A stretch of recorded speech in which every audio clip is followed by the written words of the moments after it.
Live cities की night bulletin दिन भर बिहार में आपका स्वागत है। मैं गरिमा भारती। सबसे पहले आज की सुर्खियों पर एक नजर। जेडीयू की बड़ी कार्रवाई, अजय आलोक समेत 4 को पार्टी से निकाला। लालू जाएंगे सिंगापुर, कोर्ट ने दिया पासपोर्ट रिलीज करने का ऑर्डर। AK-47 मामले में अनंत सिंह दोषी करार, जा सकती है विधायकी। नीतीश कुमार पर चिराग का हमला, बोले पहले एक अच्छे सीएम तो बनकर दिखाएं।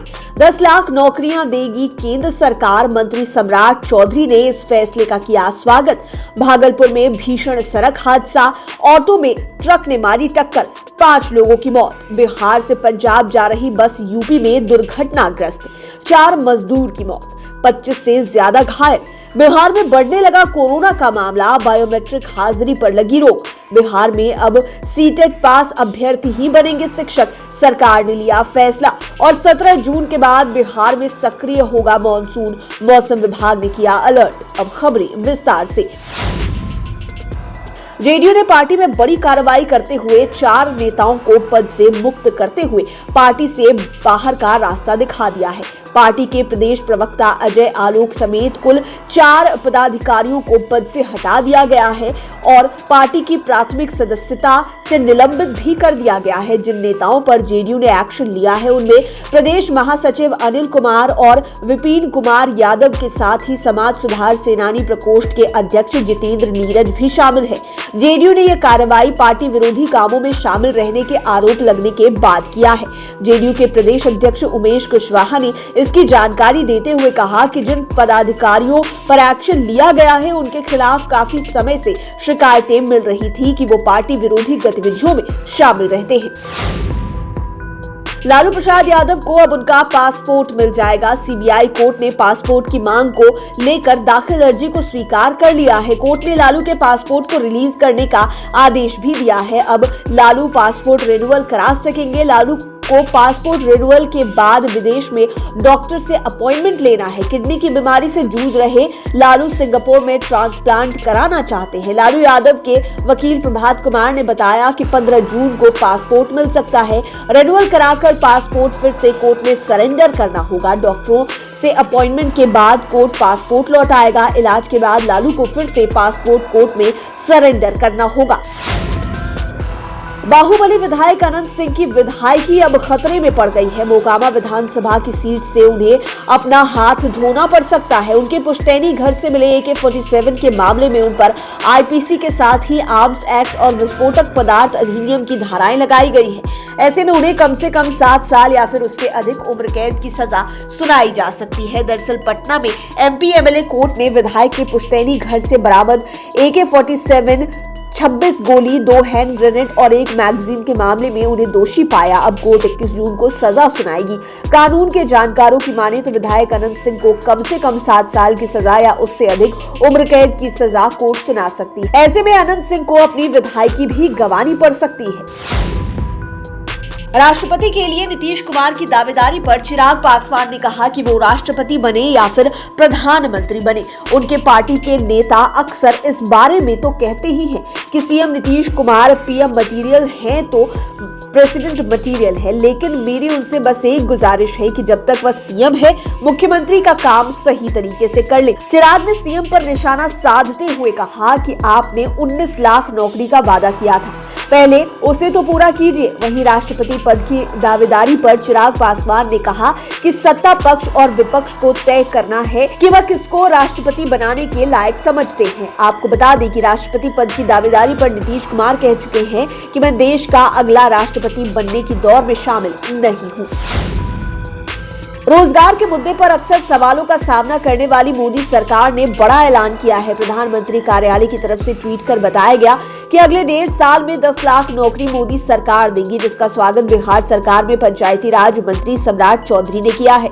उन्होंने ट्वीट कर लिखा कि मोदी सरकार का बड़ा ऐलान है। माननीय प्रधानमंत्री नरेंद्र मोदी के नेतृत्व में केंद्र सरकार ने युवाओं को 10 लाख सरकारी नौकरी देने का ऐतिहासिक फैसला सुनाया है और एवं धन्यवाद आभार भी जताया है। इससे पहले पीएमओ ने ट्वीट करते हुए बताया कि प्रधानमंत्री नरेंद्र मोदी ने सभी विभागों और मंत्रालयों की समीक्षा की और निर्देश दिया है कि मिशन मोड में अगले 1.5 वर्षों में 10 लाख लोगों की भर्ती की जाए।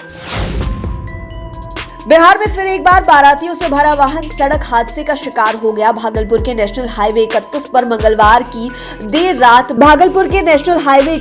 सोमवार की देर रात बारातियों से भरे एक ऑटो में तेज रफ्तार से आ रही एक ट्रक ने सामने से टक्कर मार दी। टक्कर इतनी जोरदार थी कि ऑटो के परखच्चे उड़ गए, जबकि ऑटो में सवार 5 लोगों की मौत हो गई। बताया जा रहा है कि पूर्णिया के रुपौली से ऑटो पर सवार होकर सभी लोग बारात में खगड़िया के पसराहा जा रहे थे। झंडापुर ओपी क्षेत्र के जनता दरबार ढाबा के पास सामने से आ रहे एक अनियंत्रित ट्रक ने ऑटो में सीधी टक्कर मार दी। सूचना के तुरंत बाद मौके पर पहुंची झंडापुर पुलिस ने 5 घायलों को इलाज के लिए बिहपुर पीएचसी भेजा, जबकि घटनास्थल पर से शव को नौगछिया अनुमंडल अस्पताल भेजा गया। बिहार के मधेपुरा से पंजाब जा रही एक बस उत्तर प्रदेश में हादसे का शिकार हो गई। यूपी के कुशीनगर में नेशनल हाईवे 28 पर बस और ट्रक की जोरदार टक्कर हुई। तेज रफ्तार से आ रही बस सड़क किनारे खड़े ट्रक में जा घुसी। इस हादसे में अब तक 4 लोगों की मौत होने की सूचना है, जबकि 2 दर्जन से अधिक लोग जख्मी हो गए हैं। कई जख्मी की हालत नाजुक बताई जा रही है। जिला अस्पताल में घायलों का इलाज किया जा रहा है। घटना हाटा कोतवाली के बगनाथ चौराहे की है। बस बिहार के मजदूरों को लेकर पटियाला जा रही थी।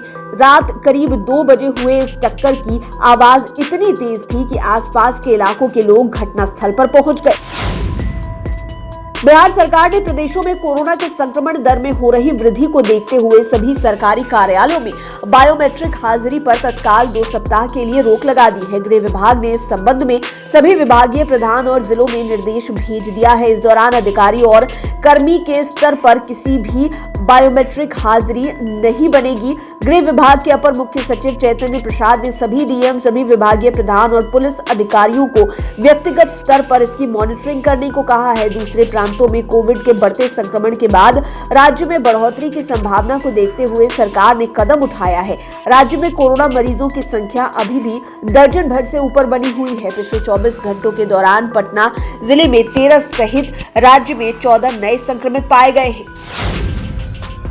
बिहार सरकार अब शिक्षक पात्रता परीक्षा यानी कि टीईटी नहीं लेगी। सरकार ने इस पर रोक लगा दी है। शिक्षा विभाग ने खुद आधिकारिक पत्र के द्वारा बिहार विद्यालय परीक्षा समिति को अपने फैसले से अवगत कराया है। दरअसल केंद्र सरकार की ओर से हर साल केंद्रीय शिक्षक पात्रता परीक्षा यानी कि सीटेट आयोजित होती है। ऐसी स्थिति में राज्य सरकार की ओर से शिक्षक पात्रता परीक्षा अलग से कराने की जरूरत महसूस नहीं हो रही है। यह प्राथमिक शिक्षा निदेशक रवि प्रकाश ने बिहार विद्यालय परीक्षा समिति पटना के सचिव को लिखे पत्र में कहा है। यह पत्र ट्विटर पर रवि प्रकाश ने डाला है। इस पत्र के बाद ये साफ हो गया कि बिहार सरकार शिक्षक पात्रता परीक्षा नहीं लेगी। आपको बता दें कि केंद्र की ओर से साल में 2 बार सीटेट का आयोजन कराया जाता है। बिहार में मानसून की एंट्री होने के बाद भी गर्मी से राहत नहीं मिली है। गर्मी से राहत के लिए बारिश का इंतजार करना होगा। मौसम विभाग के मुताबिक राज्य में मानसून 17 जून के बाद सक्रिय होगा। इस बीच प्रचंड गर्मी से राहत नहीं मिलेगी। इस बार मानसून में बिहार की राजधानी पटना से लेकर राज्य के सभी 38 जिलों में सामान्य से अधिक बारिश का पूर्वानुमान है। मानसून की वापसी 5 अक्टूबर को होने तक बारिश में बड़ी राहत मिल जाएगी। मौसम विभाग के मुताबिक 21 साल के दौरान 7 बार समय से पहले, 1 बार समय पर और 13 साल समय के बाद बिहार में मानसून की एंट्री हुई है। मौसम विभाग के मुताबिक झारखंड में मानसून की एंट्री साहिबगंज से हुई है। इसके बाद 24 घंटे के अंदर अररिया, किशनगंज, पूर्णिया और सुपौल से होते हुए एंट्री बिहार में हो गई। लाइव सिटीज की नाइट बुलेटिन में फिलहाल इतना ही। खबरों की दुनिया में बने रहने के लिए हमारे चैनल को सब्सक्राइब करें। ये वीडियो फेसबुक पर देख रहे हैं तो पेज को लाइक करें। आप हमें ट्विटर पर भी फॉलो कर सकते हैं। धन्यवाद।